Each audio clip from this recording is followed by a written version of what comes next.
If we talk about overthinking, तो सबसे पहले ओवर थिंकिंग करते क्यों हैं लोग?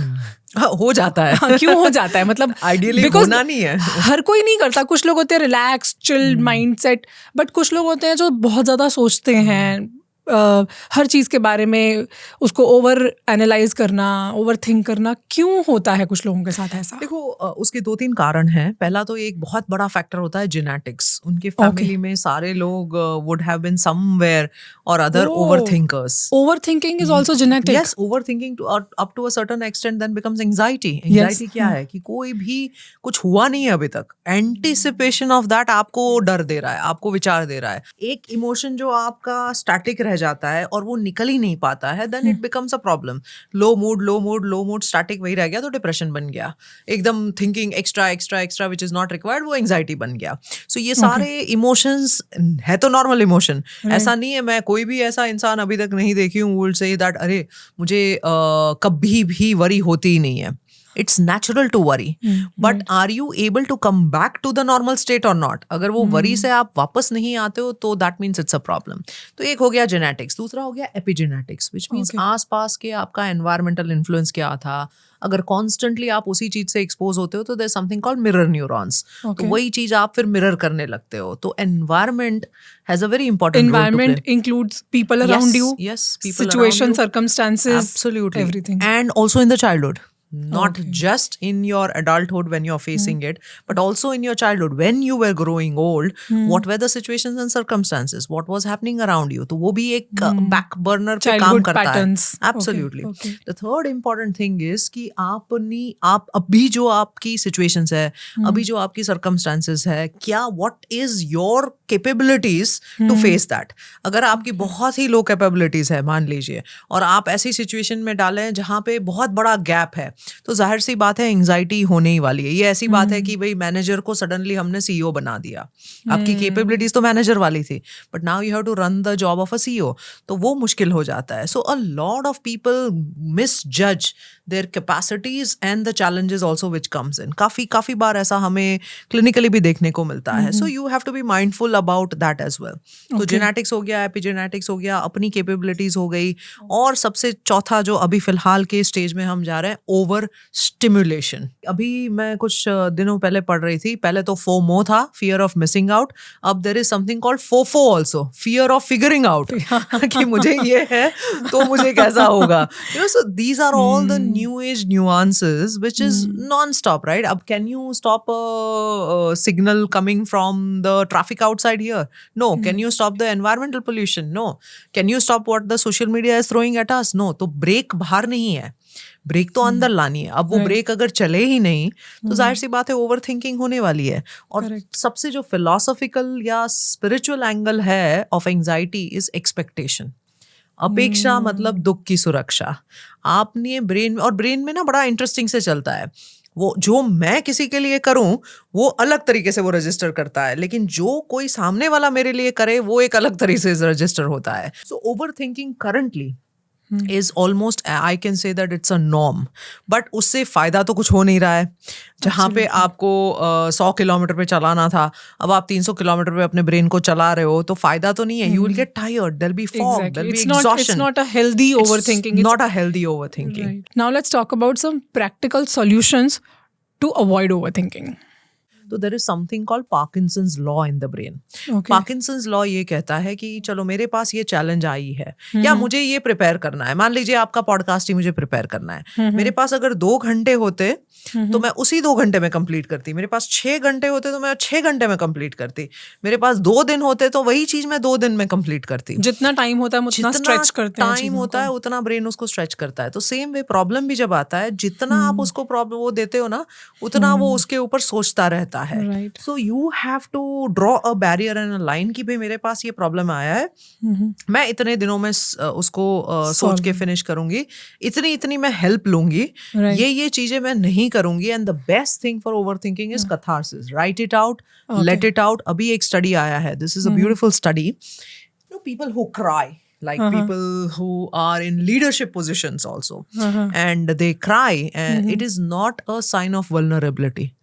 Crying is a method in which you let your emotions, pent up emotions out. Oh. तो कहाँ पे कोई चैलेंज आ गया, अब मान लीजिए कि आर्मी का जी मेजर ऑफिसर है, कोई सोच रहा है अरे वो रो रहा है, it's perfectly healthy, not just healthy, it in fact indicates a good wiring of the brain कि वो इमोशनल प्रेशर आया, that emotional pressure did not brew inside to cause a chronic stress, it just let it out, you know. Right. So ये सारी चीजों को हमें समझना होगा. हम क्या है ना, हमने जो एक सोसाइटी ने एक नॉर्म बना के रखा है, crying means vulnerability. Right. If I talk to somebody means I am weak. If I Especially go to for a specific psychologist, genders, it is oh, more for of a sure. norm. If I go to a psychologist, it's a stigma. If somebody says I have anxiety, which means again a stigma. Right. This is only the way in which the instrument is operating. या तो कभी instrument बहुत ज़्यादा cranky हो जाता है, या तो instrument चलता नहीं है, and it is perfectly all right. So जब हम इसको समझ जाते हैं तो हमारी लाइफ आसान हो जाती है.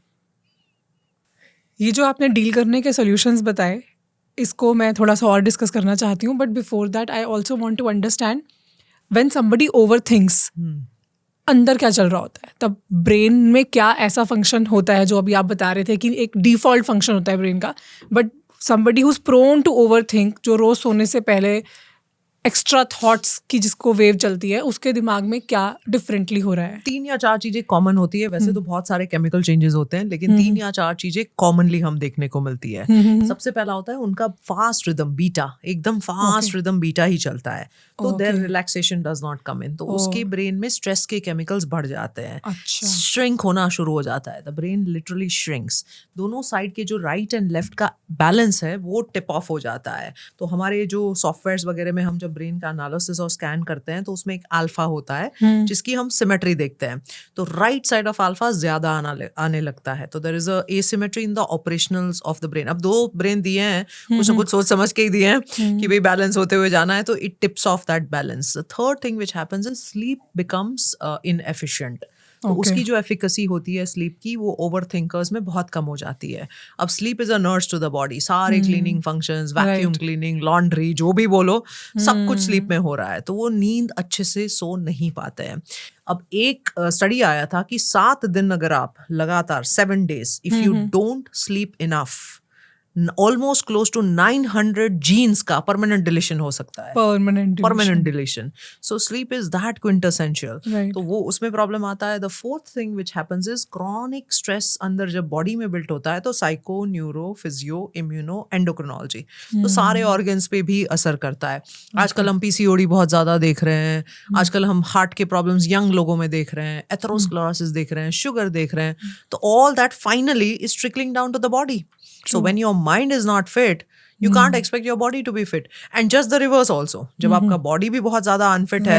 अभी मैं एक और study देख रही थी obesity में, कि जो बहुत मोटापा होता है उसमें भी lack of confidence, lack of clear thinking, fog, mental fog, cognitive fog, memory issues, वो वगैरह बहुत ज़्यादा होते हैं. So there is a two-way process. It's not a one-way process. तो ये सारी कुछ anatomically और physiologically overthinkers में होता है changes. Okay. So hence overthinkers, because they will not have a good night's sleep, तो जितने भी सारे digestive issues, acne, hormone imbalance, diabetes, thyroid dysfunction, सारी प्रॉब्लम्स के रिस्क बढ़ जाते हैं. एब्सोल्युटली. और जो हम पीक परफॉर्मेंस स्टडी करते हैं ना, उनमें एक नेटवर्क होता है, इट्स कॉल्ड सेलियंस नेटवर्क. तो वो सेलियंस नेटवर्क ब्रेन का काम करता है कि हाइपर फोकस, कि मुझे ये काम करना है तो मैं इसी पे फोकस होके काम करूंगा. अब जो ओवर थिंकर्स वगैरह होते हैं ना, वो काम भी फोकस से कंप्लीट नहीं कर पाते हैं, तो वो सेलियंस नेटवर्क में भी उनका इश्यू होता है. There's another network in the brain, बहुत ही interesting network है. It's called default mode network. When I'm not doing anything, I come back to rest. उसमें activity नहीं आनी चाहिए. लेकिन अगर उसमें activity I, which means you are always related to your past. मतलब आप past आपसे छूटा ही नहीं है. अगर past नहीं छूटेगा, तो जाहिर सी बात है you're constantly thinking, you know, something is happening in your brain.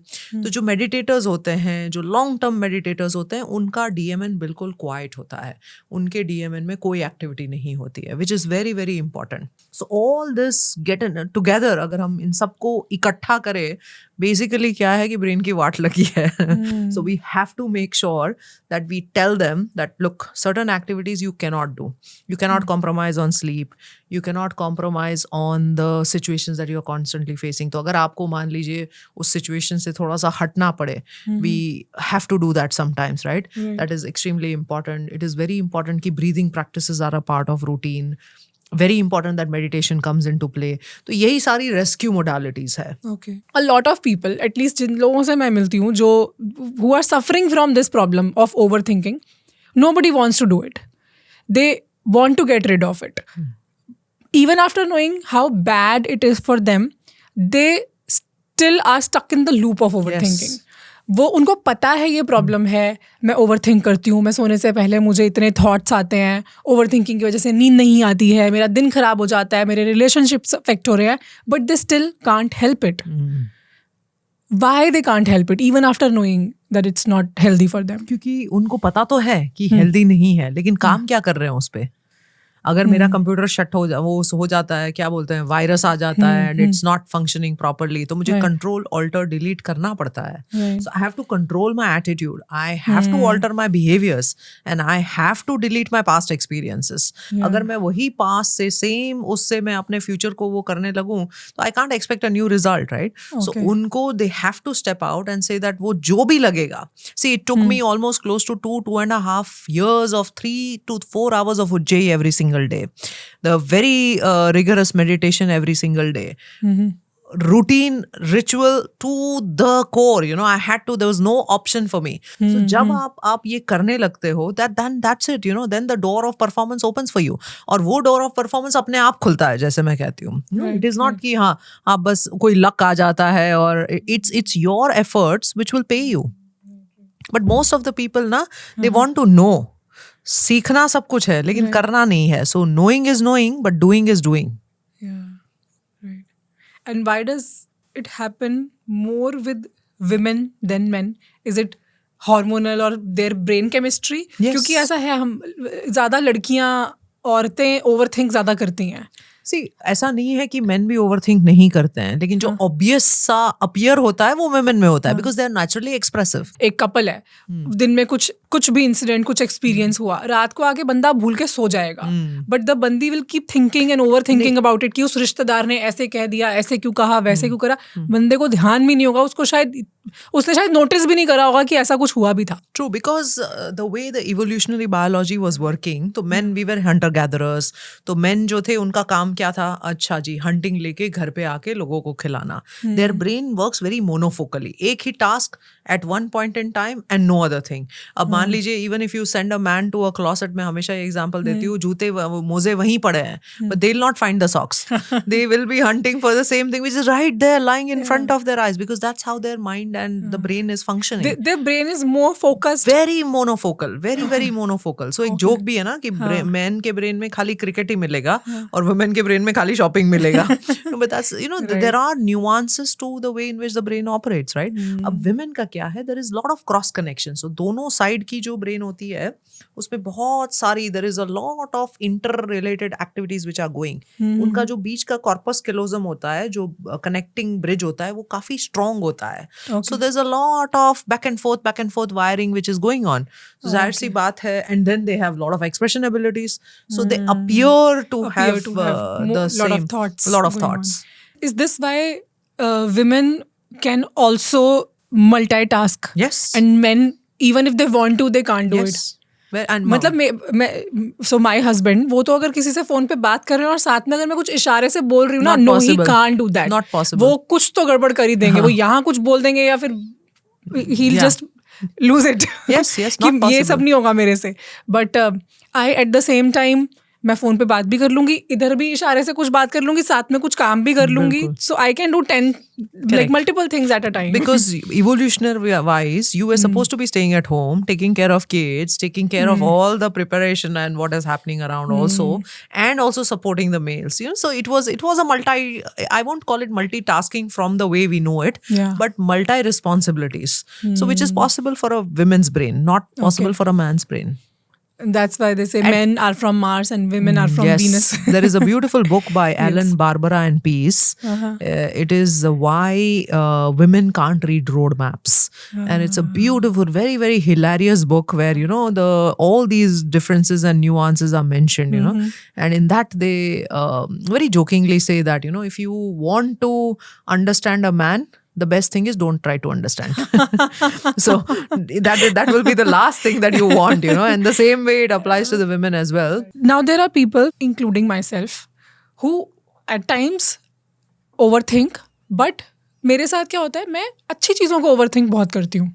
Example दीजिए. I imagine a lot, day dreaming, और ये इस इंटेंशन के साथ नहीं कि ओके आई एम मैनिफेस्टिंग, मतलब ये होता है और ये बहुत टाइम से मेरे साथ होता है. And at times I feel कि मैं बहुत ज़्यादा सोच रही हूँ और एक्शन भी कर लूँ, बट वो कई बार लूप चलता है मेरा, बट पॉजिटिव चीज़ों का चलता है. नेगेटिव का उतना नहीं होता, बट पॉजिटिव चीज़ों का बहुत ज़्यादा होता है. I love day dreaming, I love thinking about कि मेरे साथ ये होना है, ऐसा ऐसा होगा, हाउ विल आई फील मैं जब ये कर रही होंगी. How about that? Is that even like, is it very bad good question. or what? I don't नहीं, बिल्कुल भी बैड नहीं है. Okay. अब डे ड्रीमिंग काफी लोग करते हैं अगर उनकी रोजमर्रा की जिंदगी में अफेक्ट करता है. नाउ फॉर एग्जांपल आपको कोई टास्क करनी है, आपकी ऑफिस है, आपको कोई वर्क करना है और वहां पे आपका डिस्ट्रैक्टेबिलिटी बढ़ गया है.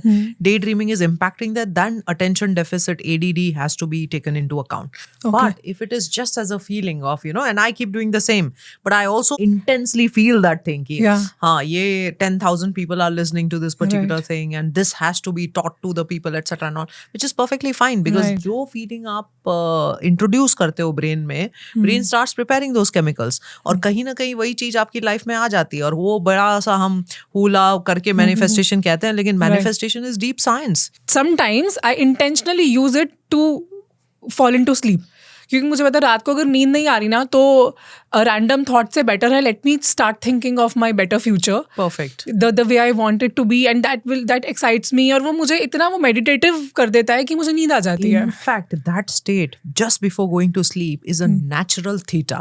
तो जो भी हैक्स आपको चाहिए लाइफ में, तो वो अगर आपने थीटा में इंस्टिल कर दिया, क्योंकि तब आपका सबकॉन्शियस ओपन होता है. कॉन्शियस तो धीरे धीरे अभी डाउन हो गया, कॉन्शियस बीटा में ऑपरेट करता है. आप धीरे धीरे अल्फा चले गए. Alpha is like a doorway, bridge between conscious and subconscious. और जब आप सबकॉन्शियस में चले गए तो आप थीटा स्टेट में हो. थीटा में सबकॉन्शियस में आपने जब आपका कोई भी वो डाल दिया ना, तो अ वेरी लाइकली पॉसिबिलिटी कि वो ऑटोमेटिक हो जाएगा, कभी ना कभी वो मैनिफेस्ट हो जाएगा. So that time is a very important time. Shower ले रहे हो तब भी थीटा आ सकता है, very important time. Long drives पे जब आप जा रहे हो where there is no traffic, that is theta. Just meditation mein, just initial, when you're not too deep into the meditation is a theta time. Okay. So ye sare theta time ko to consciously aise hi use karna chahiye. What you are telling is multiple thoughts which are very distinct. Overthinking वाले लोगों को ये भी problem होता है कि they get stuck in that same thought which repeats. So 70 to 80,000 thoughts हम every single day देखते हैं. The study was done. The scientists thought that यार 70-80 हजार thoughts में आता क्या है? So they gave questionnaires to some 22,000 people and they said that पता करते हैं कि इसके पीछे क्या चल रहा है. Most people out of all those questionnaires 3 ही चीजों पे बार बार लगातार एक ही thought चल रहा था. So पैसा, relationship and health. चौथा कोई thought ही नहीं था. So wherever you are stuck, that one thought, are you looping it multiple times or it's variety of thoughts? This also is very important.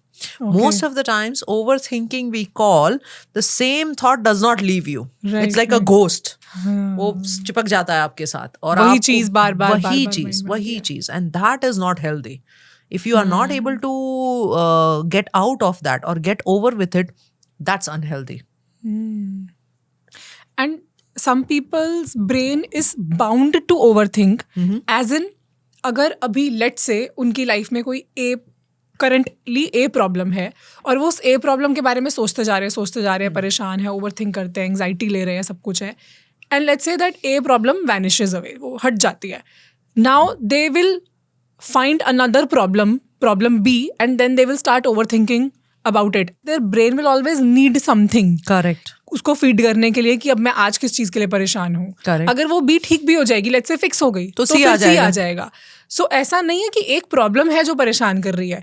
It is like that void in the brain which is always looking for something कि मैं आज किससे परेशान हूँ. Correct. Correct, वो एक pattern बना लिया आपने। और हम बोलते हैं जी पैटर्न बाहर है यूनिवर्स में, पैटर्न अंदर हुआ ना? अंदर है, इट इज अंदर, Right, बिकॉज अंदर आपका ऐसे चल रहा है, इसीलिए बाहर से आपको लग रहा है कि Right. Same thing is repeating. And until and unless you learn to resolve emotionally, it will keep coming back, because emotional resolution बाहर से नहीं आएगा, वो Exactly. अंदर से ही आएगा।